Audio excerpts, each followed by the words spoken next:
से क्यों है, आज खड़ा ये सवाल है। अपनी ही पड़ी है, बेपरवाह हमारी चाल है। हम में से क्यों है, आज खड़ा ये सवाल है। ज्ञान की कमी नहीं, समझदारी का अकाल है। हम में से क्यों है, आज खड़ा ये सवाल है।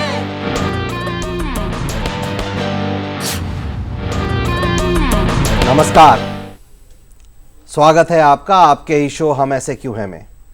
हमारे साथ दो खास मेहमान, मेजर जनरल खरब, ये हैं chairman of animal welfare board of India, और मिस्टर अर्पण शर्मा, ये हैं convener of federation of Indian animal protection organisations. आप दोनों का स्वागत है। Thank you. और साथ में हमारी ऑडियंस है नेशनल पब्लिक स्कूल से, अध्यापक भी हैं और स्टूडेंट्स भी। आप सबका भी स्वागत है। आज का मुद्दा डॉग मेनेस। आपने पढ़ा होगा कि युधिष्ठिर जब पांडवों के साथ हिमालय की तरफ चले तो उनके पीछे एक देसी कुत्ता साथ चल दिया। पांडव तो रास्ते में गिर गए, लेकिन युधिष्ठिर और वो देसी कुत्ता हिमालय की चोटी पे पहुंचे, जहां पर उनके भगवान से मुलाकात हुई। और युधिष्ठिर ने भगवान को इंसिस्ट किया कि मैं इस कुत्ते को भी लेके आऊँगा आपके स्वर्ग में, नहीं तो नहीं आऊँगा। लेकिन अगर आज की डेट में पांडव फिर से चले यहाँ से तो एक कुत्ता नहीं जाएगा, 50 कुत्ते पीछे साथ चलेंगे। कुत्तों की तादाद बढ़ गई है। और ये एक मुद्दा होगा। और दूसरा मुद्दा होगा पेट्स मेनेस। सो एक देसी कुत्ता मेनेस और पेट्स मेनेस। देखिए, आपका कहना बिल्कुल सच है। आज हमारे देश में 20 मिलियन से भी ज़्यादा स्ट्री डॉग्स हैं और इससे तकरीबन आधा पेट डॉग्स हैं। सो 30 मिलियन की पॉपुलेशन है हमारे देश के अंदर। और नॉर्मली ये कहा जाता है कि एक कुत्ता 40 आदमियों के पीछे। जो रेशो है man to dog is 40 man and 1 dog. बहुत हाई रेशो है। और ये रेशो क्यों बढ़ी, इसके भी कई कारण हैं। बताइए। हमको देखना पड़ेगा उसमें। बताएं क्या कारण है। कुत्तों को खाने पीने के लिए बहुत मिल रहा है। हमारे शहर कस्बे बढ़ते जा रहे हैं। जो सॉलिड वेस्ट है हमारा, जो कॉलोनीज़ के अंदर है, सिटीज़ के अंदर है, वो सिविक बॉडीज़ अच्छी तरह से उसको एड्रेस नहीं कर पा रही हैं। इससे क्या होता है, कुत्तों को खूब खाने पीने के लिए मिलता है, वो जल्दी मैच्योर होते हैं, ज़्यादा ब्रीड करते हैं और उनके बच्चे इतने हो जाते हैं कि एक कुत्ता कम से कम 200 से ज़्यादा बच्चे बना देता है अपने 3 से 4 साल के पीरियड के अंदर। तो ये क्या उसकी खुराक पे भी डिपेंडेंट है? अगर उसको ज़्यादा खुराक मिलेगी तो उसके ज़्यादा बच्चे होंगे? बिल्कुल बिल्कुल। अगर तंदुरुस्त होगा कुत्ता तो जल्दी वो मैच्योर होगा और ज़्यादा बच्चे बनेंगे उसके। अगर कुत्ते को खाने के लिए कम मिलेगा, कमज़ोर होगा, उसकी मैच्योरिटी देर से होगी और उसकी जो कंसेप्शन भी होगी वो कम बच्चे उसके पैदा होंगे। सो बढ़ते कुत्तों की जो संख्या है उसके पीछे एक बड़ा इंपॉर्टेंट कारण है poor garbage disposal by the civic bodies, panchayat. कुत्ता 5:30-6 बजे तक अपनी जगह पे रहता है, फिर उठता है और वो चल पड़ता है खुराक की तलाश में सुबह। और कुत्ते टेरिटोरियल हैं, हर एक कॉलोनी का एरिया होता है, उसी के अंदर वो रहते हैं, सीमित रहते हैं, बाहर नहीं जाते उसके। उसको पता है कहाँ ये खाने के लिए उसको मिलेगा और वहाँ वो पहुँच जाते हैं और वो सब जो पॉलीथीन है, जो कुछ भी, उनको फाड़ के और खूब खाना खा लेते हैं, जब तक रैग पिघल जाते हैं कि उसको सब खाली मिलता है। हम इस बात पर पहुँच रहे हैं कि गार्बेज डिस्पोजल जो है, जिसको हम ठीक करना चाहते हैं, जिससे कुत्तों की तादाद में कमी होगी, वो ठीक ही नहीं हो पाएगा जब तक कुत्तों की तादाद में कमी ना हो। बिल्कुल सही बात है। दोनों तरफ से एड्रेस करना पड़ेगा। ओवर पॉपुलेशन ऑफ डॉग्स, जो इनकी बढ़ती नफरी है, इसको एड्रेस करना पड़ेगा एक साइंटिफिक मैनर से, एक ह्यूमेन मैनर से। भारतवर्ष एक अहिंसा का देश है। हम इस प्रॉब्लम को इनह्यूमेन मेथड से नहीं एड्रेस करना चाहेंगे। We would like to address it in a humane and a compassionate manner and a scientific manner. WHO ने इसको बहुत स्टडी किया है और कई देशों में इन्होंने इस प्रोग्राम को लागू किया है। उन्होंने कहा है कि animal birth control program for stray dogs, यानी कि कुत्तों को स्टेरलाइज करना, न्यूटर करना लार्ज स्केल के ऊपर, उसके साथ साथ उनको एंटी रेबीज़ प्रोटेक्शन देना, एक बहुत ही अच्छा प्रोग्राम है, लेकिन इस प्रोग्राम को इंटेंसिव मैनर से करना है, बहुत ज़ोर शोर से करना है। थोड़े बहुत कुत्ते को अगर आप स्टेरलाइज कर रहे हैं तो उससे ये कोई ज़्यादा बेनिफिट नहीं होना है। दूसरा प्रश्न आपसे ये पूछता हूँ, ये खुराक रिलेटेड ही, क्या हम भी कुत्तों को खाना जो देते हैं, कभी कभी सड़क के कुत्तों को खाना दे देते हैं, वो क्या गलत है? जो हम उनको कम्युनिटी के जो डॉग्स होते हैं, जो कम्युनिटी के अंदर लोग रहते हैं, उनकी भी कुछ जिम्मेदारी है उनकी देखभाल करने के लिए। जहाँ सॉलिड वेस्ट अच्छी तरह से मैनेज हो रहा है, वहाँ कुछ जिम्मेदारी हमारी बनती है कि जो हमारी कम्युनिटी में 5-10 कुत्ते रहते हैं, अगर उनको खाना नहीं दिया जाए तो वो उनके साथ ट्रीटमेंट ठीक नहीं होगा। तो कुछ जो कंपैशनेट सिटीजन्स हैं वो उनको खाना देते हैं, और दिल्ली हाई कोर्ट ने एक बहुत ही अच्छा जजमेंट दिया है कि हर कॉलोनी के अंदर डॉग फीडिंग साइट्स नियुक्त किए जाएंगे, और ये रिस्पॉन्सिबिलिटी उन्होंने animal welfare board of India को दी है कि हम अपने बंदे वहाँ भेज के और रेजिडेंट्स के साथ मिलके, पुलिस के साथ मिलके डॉग फीडिंग साइट्स नियुक्त करें, और वहीं फीडिंग टाइम्स भी नियुक्त करें, ताकि कुत्ते को फीड करने के लिए जो कंपैशनेट सिटीजन उसी टाइम पे जाएं और कुत्तों को वहाँ खाना दें। उससे और कुछ भी फायदे होंगे अगर ऐसी बहुत बड़े साइट फायदे हैं बनाई इसके। जाए तो? देखिए, जो हमारा एनिमल बर्थ कंट्रोल प्रोग्राम और एंटी रेबीज का प्रोग्राम है, उसमें कुत्तों को पकड़ना इन ए ह्यूमेन मैनर बहुत ज़रूरी है। अगर कुत्ते के साथ आपकी दोस्ती है, आप उसको खाना देते हैं, वो आपको पहचानता है, तो उसको पकड़ने में कोई दिक्कत नहीं होगी। लेकिन अगर आप कुत्ते को नहीं जानते हैं, अगर उसको आप पकड़ना चाहते हैं, ये बहुत मुश्किल काम है। या वैक्सीनेट करना चाहते हैं तो भी उसी जगह पर वैक्सीनेट करने के लिए सही प्रोग्राम बनाया जा सकता है, क्योंकि कुत्ते आने वाले हैं वहाँ खाना खाने। बिल्कुल। तो इसके डुअल बेनिफिट्स हैं। तो हम कुत्ते के साथ दोस्ती करते हैं, और एनुअल वैक्सीनेशन और ABC प्रोग्राम के लिए उनको बहुत प्यार के साथ पकड़ सकते हैं। लेकिन हमारे तो गांधी जी ही एक राइटिंग छोड़ गए हैं जिसमें उन्होंने बोला है कि अगर ये डॉग मेनेस बढ़े तो फिर कुत्ते को किल करना चाहिए। इसके बारे में आप क्या कहना चाहेंगे? बापू एक बहुत ही क्रिटिकल जिसको हम कहते हैं और एवोल्यूशनरी व्यक्ति थे। उनकी अगर आप राइटिंग्स पढ़ें, वो आजीवन उनकी राइटिंग्स जो है इवॉल्व होती रही हैं, और इस पर हमने भी काफ़ी खोजबीन की है। ये सही बात है कि एक वक्त पे उनका ऐसा मत था, लेकिन अगर आप हिस्टोरिकल रिकॉर्ड्स देखेंगे तो आगे चल के उनका जो मत है वो इस पर बदला है। ना केवल इस पर पशुओं से संबंधित एक गांधी जी ही थे जो सबसे पहले जिन्होंने जो आज हम वीगन जिस कॉन्सेप्ट को कहते हैं, शायद वो सबसे पहले व्यक्ति थे जिन्होंने सोचा इस बारे में। क्योंकि अगर आप उनकी लेटर राइटिंग्स, वीगन का अर्थ, वीगन एक ऐसा व्यक्ति होता है जो जानवरों से निकला हुआ किसी भी पदार्थ का सेवन नहीं करता है, किसी भी रूप में, चाहे वो खाने के रूप में हो, चाहे वो सिल्क को पहनने के रूप में हो, चाहे वो लेदर को पहनने के रूप में हो। तो अब काफ़ी लोग हैं हमारे देश में भी और पूरे विश्व में जो ये मानते हैं कि पूरी तरह से वीगन होना सबसे करुणा का एक सबसे ऊंचा चरम है। गांधी जी ने, अगर आप ध्यान से उनकी राइटिंग्स पढ़ेंगे, स्पेशली उनकी जो बाद की राइटिंग्स हैं, उन्होंने ये दुख व्यक्त किया है कि वो बकरियां रखते थे और उनका दूध का सेवन करते थे, मैं बकरियों का दूध नहीं छोड़ पाया। तो और उसी समय, करीब उसी समय उन्होंने ये भी ये जो उनका तब मानना था, इस पर वो वापस गए। उन्होंने जानवरों के ऊपर काफ़ी लिखा है अराउंड करुणा के भाव में। तो मेरे ख्याल से गांधी जी ने तो खैर जो कहा सो कहा, वो अब हिस्ट्री है। मेरे ख्याल से हमें ये जो समस्या है इसका एक साइंटिफिक व्यू लेना बहुत ज़रूरी है। और ये वाद विवाद अब चलते रह सकते हैं कि हम ये ऐसे करें या वैसे करें, पर मेरे ख्याल से अब साइंस जो है पूरे विश्व में हमें उसने ये दिखाया है कि रेबीज़ की समस्या और कुत्तों की जनसंख्या को नियंत्रण करने का जो तरीका है वो अब हमारे सामने है। अब प्रश्न ये है पवन जी कि क्या हमारे में वो पॉलिटिकल विल है अव्वल, और क्या एज सिटीजन्स हम इस समस्या को कारगर रूप से सॉल्व करना चाहते हैं, या हम केवल इस वाद विवाद में घिरे रहना चाहते हैं जो कि हमें किसी मुकाम तक नहीं लेके जाएगा।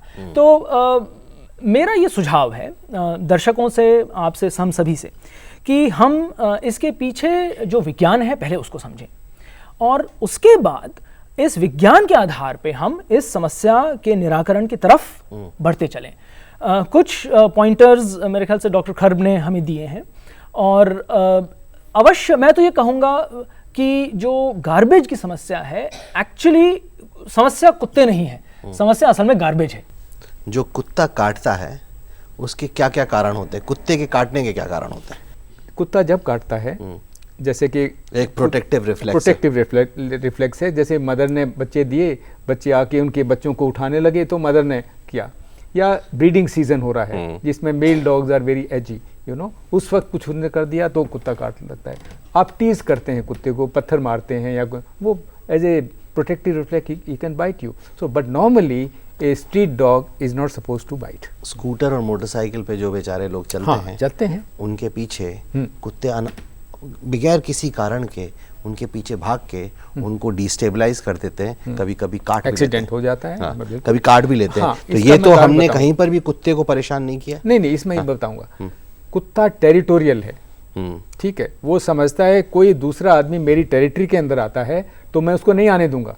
इसी तरह घर में भी जो कुत्ता पेट डॉग होता है, बाहर से आदमी आता है तो उसको भौंकता है वो कि भाई ये मेरा जगह है, आप क्यों आ रहे हैं इसके अंदर। इसी तरह से जो स्ट्रीट डॉग है, जो उसकी टेरिटरी है 1 किलोमीटर के अंदर जिसमें वो रहता है, जब स्कूटर वाला आता है या कोई ऐसा आदमी आता है, वो समझता है कि बाहर का आदमी है, मैं इसको नहीं आने दूंगा, तो वो इसको चेज करता है। This is the nature. वो ये नेचर है। इस नेचर से एक चीज उपजती है, काटना, और लाखों बाइट्स साल की रिकॉर्ड होती हैं, क्योंकि लाखों कम से कम हमारे इंजेक्शन तो लगते ही हैं, और वो देसी कुत्ते से लगे या पेट डॉग से लगे, लगते तो हैं। इस पे आपका क्या कहना है? मेरे ख्याल से पवन जी, इसमें फिर से हमें थोड़ा गहराई में जाना पड़ेगा, बारीकी में जाना पड़ेगा। ये ऊपरी सतह से हम ये बहुत आसानी से कह के निकल जा सकते हैं कि देखिए इतना कुत्ते काट रहे हैं तो इसका ये एक मेनस हो गया है। इसमें गहराई और तीव्रता की बात यह है कि कौन से कुत्ते काट रहे हैं और क्यों काट रहे हैं। और हम लोगों ने इस पे थोड़ी बहुत रिसर्च की। हमने ये देखा कि जब आप स्टैटिस्टिक्स जहाँ से आ रही हैं, आंकड़ों के पीछे जाएंगे तो आप ये देखेंगे कि बहुत अधिक संख्या में ये जो काटने के केसेस आ रहे हैं वो असल में वैसे पालतू जानवरों से आ रहे हैं जिनका की देखभाल बिल्कुल ठीक तरह से नहीं हो रही है, जो कि अब्यूज्ड हैं, जो कि निग्लेक्टेड हैं, जिनको कि सारा दिन या ज़्यादा समय बांध के रखा जाता है, जो फ्रस्ट्रेटेड जानवर हैं। इसलिए मेरे ख्याल से अगर ये चर्चा हमें एक मकाम तक ले जानी है तो जिसको हम अंग्रेजी में कहते हैं रिस्पॉन्सिबल पेट ओनरशिप, कि अपने पालतू जानवरों का ख्याल किस तरह से रखें जिससे कि वो जानवर भी खुश और सुरक्षित रहे और स्वयं जो उसका मालिक है वो खुश और सुरक्षित रहे और जो आम जनता है वो सुरक्षित रहे। आप ध्यान से देखिए, आपके बहुत सारे केसेस में अब एक तो लोग फ्लैट्स में चले गए हैं, पेट्स के पास अब उस तरह की जगह नहीं बची जो पहले बची रहती थी। बहुत सारे केसेस में पेट्स जो हैं वो बंधे रहते हैं। इस वजह से एक फ्रस्ट्रेशन उत्पन्न होता है। मेरे ख्याल से डॉक्टर साहब इस बारे में ज़्यादा हमें बता पाएंगे कि क्या बायोलॉजी वर्क करती है, पर ये फैक्ट है कि एक मेजॉरिटी, एक बड़ी संख्या जो बाइट्स की है वो असल में ऐसे पेट से आ रही है जब वो पेट घूमने जा रहा है, मुश्किल से उसको कभी बाहर जाने के लिए मिलता है, और जब भी प्रोवोकेशन होगा वो ज़रूर काटेगा। सो मेरे ख्याल से इसमें इस न्यूएंस में जाना ज़रूरी है, और जो दर्शक हैं और जो हम सभी हैं, मेरे ख्याल से हमें इस पे थोड़ा अवेयर होना पड़ेगा कि हम पेट्स को किस तरह से ट्रीट कर रहे हैं। और अगर आपके आसपास आप कभी ऐसा कुछ देखते हैं कि कोई पेट है जो सारा दिन बंद है, बंधा रहता है, भौंकता रहता है या किसी और तरह से पीड़ित है, तो उस पर ज़रूर गौर करें, पुलिस को बताएं, एनिमल वेलफेयर संस्थाओं को बताएं। काफ़ी हद तक इन कदमों से ये समस्या कंट्रोल होगी। अगर हम पेट्स को अच्छी तरह से रखेंगे बहुत हद तक ये समस्या कंट्रोल होगी। तो रिस्पॉन्सिबल पेट ओनरशिप पे फिर वापस लौटते हैं, बिकॉज इसमें और भी पहलू हैं। पहले एक देखते हैं clip.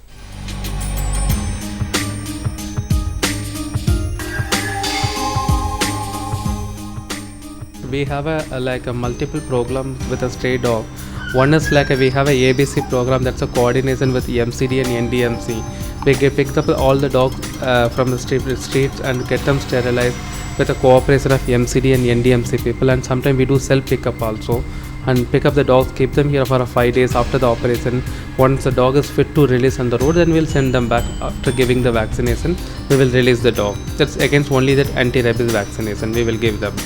It is for a public awareness, the dog bite, and to prevent a multiplication of a dog population. So that's the best way is to do the sterilization program for all the stray dogs. So that we have been doing it for quite long. Sterilizing the dog is like their population is going to be stable control, and dogs are going to be more calm and not aggressive. In case people get bitten by a dog or something, so it's best is to clean that bite wounds, wash the wounds thoroughly with a soap. I recommend even in case any pet dog or a stray dog, after that a dog bite, it is depend on the bite where exactly. थोड़ी सी aggressive है लेकिन care के लिए बहुत ही प्यारी है. She is actually stray dog और in fact हमारे पास 2 डॉग्स हैं लेकिन कंपैरेटिवली ये बहुत ज़्यादा एज इन घर को केयर करने के लिए बहुत ही अच्छी है. इसने जो एक पॉइंट आया, हाँ जी, कि स्ट्रे डॉग पेट डॉग से बेहतर परफॉर्म कर रहा है. बिल्कुल. इसके बारे में क्या कहना है आपका? देखिए, Indian street dog is a very intelligent animal. Okay. A German scientist ने एक ये स्टडी की है और उन्होंने ये पता लगाया कि हमारे देसी कुत्तों पे, देसी कुत्ता, हिंदुस्तानी देसी कुत्ता बहुत ही इंटेलिजेंट है, बहुत ही वफादार है, और हमारा नॉलेज ब्रीड्स के बारे में बहुत थोड़ा है, तो हम एग्जॉटिक ब्रीड्स को लाते हैं बाहर से जो कि इंडियन क्लाइमेटिक कंडीशंस को सूट नहीं करती हैं. बल्कि अगर हम देसी कुत्ते को पालें तो वो हमको ज़्यादा अच्छी कंपेनियनशिप देगा, ज़्यादा अच्छा गार्डिंग करेगा घर के बारे में, और ज़्यादा कम केयर मांगेगा. तो क्या आपको ऐसा लगता है कि इसमें कुछ ऑलमोस्ट रेसिज्म है कुत्तों की ब्रीड्स के बारे में? पवन जी, ये रेसिज्म तो मेरे ख्याल से आपकी भाषा से ही जाहिर हो गया, क्योंकि आपका पहला जो वाक्य था वो ये था कि देसी कुत्ता वर्सेस पेट डॉग, जैसे कि देसी कुत्ता पेट नहीं हो सकता है. Correct correct. तो ये एक मेरे ख्याल से एक मनोवैज्ञानिक बायस हो गया है कि पेट का अर्थ है केवल एक विदेशी नस्ल का कुत्ता, और सबसे पहले हमें ये अवधारणा को दूर करना है. सबसे अच्छा जो एक पेट है वो हमेशा जो हमारा देसी कुत्ता है वही होगा. हम सबके घरों में कुत्ते, हमारे घर में 14 साल से एक कुत्ता है, आज तक कभी बीमार नहीं हुआ. वो एक ही कुत्ता है आपके पास? जी, हमारे घर के अंदर एक है, और आसपास घर के आसपास करीब 4-5 कुत्ते हैं जो स्टेरलाइज्ड हैं, वैक्सीनेटेड हैं, और बहुत अच्छे कंपेनियंस हैं, ना केवल हमारे लिए लेकिन पूरे मोहल्ले के. वो देसी कुत्ता है? वो सारे ही देसी हैं, और उनमें से एक घर के अंदर है. पर मुद्दे की बात ये है कि हमारा तो कम से कम ये तजुर्बा है कि ये जानवर बहुत कम बीमार पड़ते हैं, जो आपके जो वेदर है, जो वातावरण है, उससे बहुत अच्छी तरह से घुले मिले रहते हैं. और सबसे इम्पॉर्टेंट बात ये है कि जो आपकी सारी ब्रीडिंग इंडस्ट्री है, पेट इंडस्ट्री है, हमें इसके पीछे जाना पड़ेगा, हमें समझना पड़ेगा ये इंडस्ट्री कैसे काम करती है और इसका क्या प्रभाव है. जो आप समस्या कह रहे हैं उस पर, जानवरों पर क्या प्रभाव है. इतना ज़्यादा एक्सप्लॉयटेशन होता है उन जानवरों का जो ब्रीडर्स के पास रहते हैं. ब्रीडर्स का कोई रेगुलेशन नहीं है, कोई उन पे टैक्स नहीं लगता है. इस वजह से, और क्योंकि इतनी वैल्यू है, अनफॉर्चुनेटली जो हमारी सोसाइटी है उसमें एक ये अवधारणा बन गई है, जैसा कि मैंने पहले ही बताया, कि पेट केवल एक विदेशी नस्ल का कुत्ता हो सकता है. इसलिए बहुत एक्सप्लॉयटेशन से फीमेल्स को लगातार प्रेग्नेंट रखा जाता है, पप्स को जल्दी वीन कर लिया जाता है, और इन सब बारे में मेरे ख्याल से डॉक्टर साहब ज़्यादा अच्छा हमें बता पाएंगे. लेकिन एक एनिमल वेलफेयर पर्सपेक्टिव से और एक ह्यूमन वेलफेयर पर्सपेक्टिव से मैं सबको ये एनकरेज करूँगा कि जो हमारे देसी कुत्ते हैं उनको अडॉप्ट करें, शेल्टर्स में जाएं. वहाँ बहुत सारे ऐसे पप्स हैं और बड़े कुत्ते हैं जिनको कि घरों की ज़रूरत है, उन्हें घर दें. उससे आपको एक आजीवन साथी और दोस्त मिलेगा, और आपकी रखवाली, सुरक्षा सब होगी.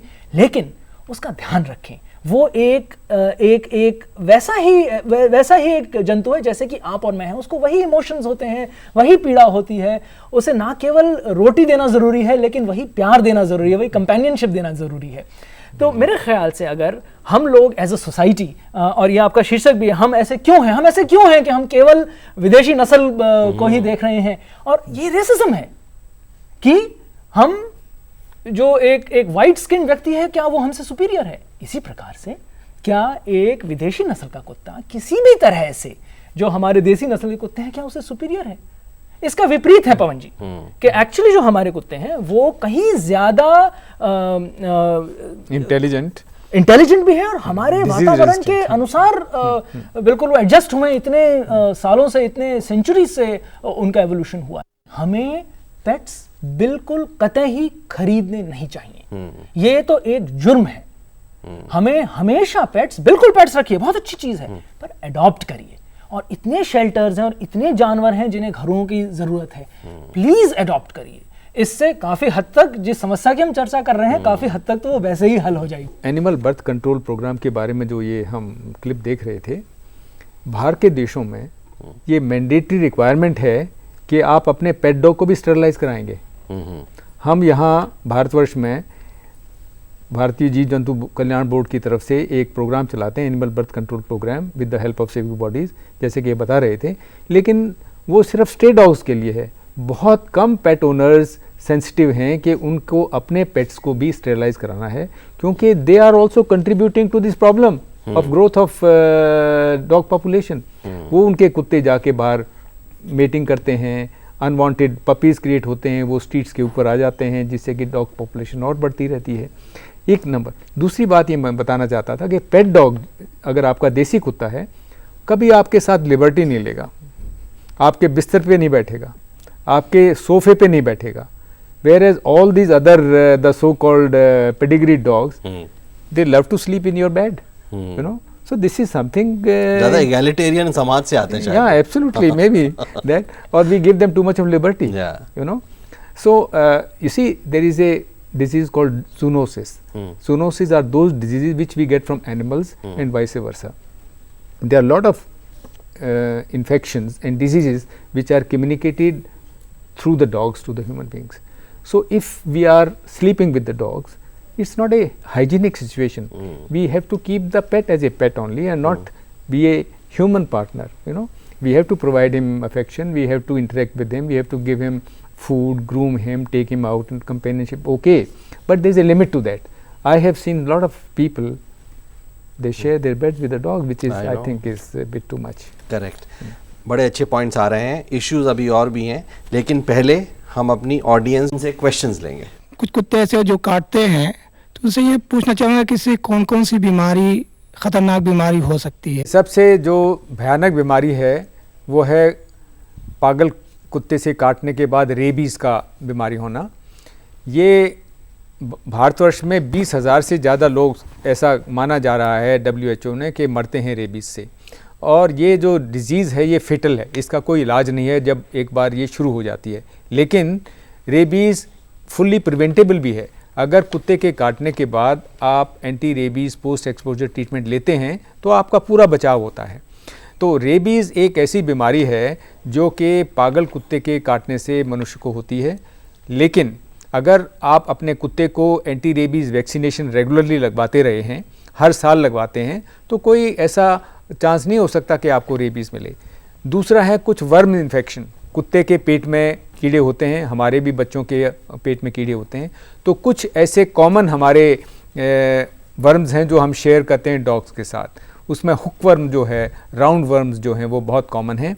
और कुत्ते जब पार्क के अंदर पॉटी वगैरह कर देते हैं, वो सूख जाती है, उसके अंदर कीड़े होते हैं, बच्चे वहाँ खेलते हैं, कई बार वो उस मिट्टी को खा लेते हैं, कई बार आँखों में वो चला जाता है तो आँखों में वर्म्स पैदा हो जाते हैं। तो राउंड वर्म और हुक वर्म जो हैं कुत्तों के, जो उनके पॉटी के थ्रू निकलते हैं, उससे आदमियों को काफ़ी प्रॉब्लम हो सकती है और हमें हुक वर्म और राउंड वर्म का इन्फेक्शन हो सकता है। तीसरा है स्किन इन्फेक्शंस। कई ऐसी स्किन की बीमारियां होती हैं जो कि जैसे स्केबीज़ है, स्केबीज़ की बीमारी डॉग से आदमी को भी आ सकती है। तो इसीलिए जब हम पालतू कुत्ते को रखते हैं तो उसकी स्किन का रेगुलर ग्रूमिंग होना चाहिए। अगर कोई इन्फेक्शन होता है डॉक्टर के पास ले जाके उसका ट्रीटमेंट पूरा कराना चाहिए, नहीं तो हमको भी लग सकती है, बच्चों को भी लग सकती है। तो ये खास बीमारियां हैं, रेबीज़ का है, वर्म्स का इन्फेक्शन है, स्केबीज़ का इन्फेक्शन है। तो ये मेन खास बीमारियां हैं जो कुत्तों से, वैसे और भी कई हैं लेकिन खास ये 3 ही बीमारियां हैं जो कुत्तों से लग सकती हैं। अगला प्रश्न। जो पेट्स होते हैं उनका तो ख्याल हम रख लेते हैं क्योंकि वो हमारे पेट्स होते हैं, लेकिन समटाइम्स हम देखते हैं कि कुछ डॉग्स जो है वो इंजर्ड हो जाते हैं और उसके ऊपर भी मतलब काफ़ी मक्खियाँ वगैरह भिनकती हैं और मतलब काफ़ी जब वो इंजर्ड हो जाते हैं तो वो भी उससे भी काफ़ी डिजीज़ फैल सकते हैं। तो उसके लिए हमें क्या करना चाहिए? कुत्ता इंजर्ड हो जाता है और उसकी देखभाल कोई नहीं करता तो मक्खियाँ उसके ऊपर, जख्म के ऊपर बैठ जाती हैं। और कुछ ऐसी जो बड़ी मक्खी होती हैं वो अपनी लार्वी उस जख्म के ऊपर ले कर देती हैं और वो 3-4 दिन के अंदर ही मैगेट्स बन जाते हैं। और जो मैगेट्स बनते आते हैं वो लार्वी होते हैं उनकी, और वो जो कुत्ते का फ्लैश है उसके ऊपर ज़िंदा रहते हैं और उसको अंदर घुस जाते हैं बिल्कुल ज़ख्म के अंदर, और भी उसको भयानक कर देते हैं। तो ये मैगेट इन्फेक्शन जो होता है ये फ्लाइज़ के लार्वी होते हैं और ये बहुत ख़तरनाक होते हैं। तो इसीलिए हमें चाहिए कि अगर कोई कुत्ता है जिसको चोट लगी है, अगर वो स्ट्रीट डॉग भी है, तो हमको इतना कंपैशन होना चाहिए हमारे अंदर, इतनी दया की भावना होनी चाहिए कि उसको लेके जाएं वेटनरी डॉक्टर के पास और उसकी मरहम पट्टी कराएं। और वो कुछ ऐसी ऑइंटमेंट दे सकते हैं जो कि फ्लाई रेपेलेंट होती हैं, जिससे कि मक्खियाँ उस जख्म के ऊपर नहीं आती हैं। तो ये हमारा ये एक फ़र्ज़ बनता है कि जब भी कोई ऐसा कुत्ता या जानवर जो इंजर्ड है तो उसका लेके जाएँ, एनजीओ के पास लेके जाएँ, वेटनरी डॉक्टर के पास लेके जाएँ और उसका प्रॉपर ट्रीटमेंट कराएँ। कुत्ता जख्मी हो जाता है, उससे बीमारियाँ फैलती हैं, तो उससे इन्वायरमेंट में भी कोई प्रॉब्लम होती होगी ज़रूर। हाँ, देखिए एनवायरनमेंट में अगर ये मैगेट्स हैं आपने ट्रीट नहीं किए तो ये मक्खी बन के और ज़्यादा एनवायरनमेंट को पोल्यूट करेंगी। जो एनवायरनमेंट का ज़्यादा इफेक्ट है वो है डॉग की पॉटी से, जो कि हम पेट डॉग रखते हैं, उसको बाहर घुमाने लेके जाते हैं और वो सड़क के ऊपर पॉटी करता है या पार्क में पॉटी कर देता है। तो इससे एनवायरनमेंट में पोल्यूशन होता है और इससे जो कीड़े हैं उसके पेट में वो सारे एनवायरनमेंट में फैलते हैं। तो बाहर के देशों में ये कानून है कि अगर आप कुत्ते को बाहर घुमाने के लिए लेके जा रहे हैं तो आप साथ में एक बैग लेके जाएंगे। अगर वो जो पॉटी करता है वो उस बैग के अंदर आप लेंगे और उसको सील करके अपने घर में ला के डिस्पोज ऑफ करेंगे। आपको अगर कुत्ता डर्टी करता है तो आपको फ़ाइन हो सकता है, लेकिन हमारे भारतवर्ष में अभी तक इतनी जागरूकता नहीं आई है। आने वाली है, हम एक जो डॉग ब्रीडिंग रूल्स और पेट शॉप रूल्स लाने वाले हैं थोड़े दिन में, उसमें ये है कि रिस्पॉन्सिबल पेट ओनरशिप के अंदर हर आदमी का ये फ़र्ज़ है कि वो एनवायरनमेंट को पोल्यूट ना करे और अपने जो उसका डॉग है उसका प्रॉपर केयर करे और उसकी पॉटी वगैरह जो है उसको प्रॉपर डिस्पोजल करे। बहुत सारी संस्थाएं हैं दिल्ली में जो कि पशु पक्षियों का ख्याल रखती हैं, उनसे संपर्क करें। पर हमारी तरफ से ये करुणा और ये हम ये थोड़ा कल्पना करें कि अगर हम होते उस स्थिति में तो हमें कैसी दर्द हो रही होती, कैसी पीड़ा हो रही होती। उस कुत्ते को, उस जानवर को बिल्कुल हमारी तरह ही दर्द होता है और वो उसी तरह से महसूस करता है जैसे कि हम और आप महसूस करते हैं। तो ये हम ज़रूर याद रखें और हम सभी दर्शक भी याद रखें कि जब भी हम ऐसे जानवर देखते हैं हम कुछ कोशिश करें, हम थोड़ा रुकें, सोचें कि अगर मैं होता इसकी जगह पे तो मेरे पर क्या बीत रही होती, और उसकी मदद करने की कोशिश करें। अगर आप खुद नहीं कर सकते हैं तो किसी एनजीओ को कांटेक्ट करें। आजकल काफ़ी संस्थाएं हैं जो ऐसा ये सब काम करती हैं। तो हम इसको नज़रअंदाज ना करें। अगली बार जब भी हम किसी पीड़ित जानवर को देखें, पशु को देखें, ज़रूर रुककर उसकी मदद करने की कोशिश करें। ओके, सो अच्छे पॉइंट्स आए और ये चर्चा जारी रहेगी बिकॉज मसले और भी हैं डिस्कस करने के लिए। अगले हफ्ते होगी फिर मुलाकात, तब तक के लिए जय हिंद। हम ऐसे क्यों हैं, आज खड़ा ये सवाल है, अपनी ही पड़ी है, बेपरवाह हमारी चाल है। हम ऐसे क्यों हैं, आज खड़ा ये सवाल है, ज्ञान की कमी नहीं, समझदारी का अकाल है। हम ऐसे क्यों हैं, आज खड़ा ये सवाल है।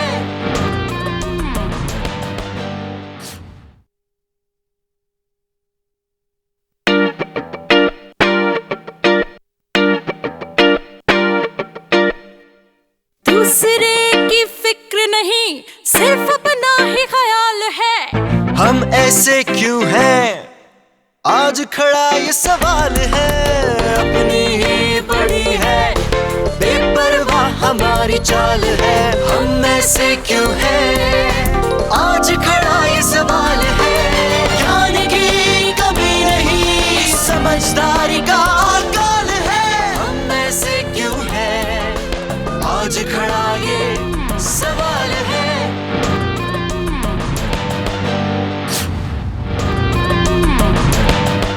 नमस्कार, स्वागत है आपका आपके ही शो हम ऐसे क्यों हैं में। पिछले हफ्ते हमने चर्चा शुरू करी डॉग मिनिस पे। आज उसी चर्चा को जारी रखेंगे। हमारे साथ हमारे स्टूडियो में दो खास मेहमान, जनरल खरब जो हैं chairman of animal welfare board of India, और अर्पण शर्मा, ये हैं federation of Indian animal protection organisation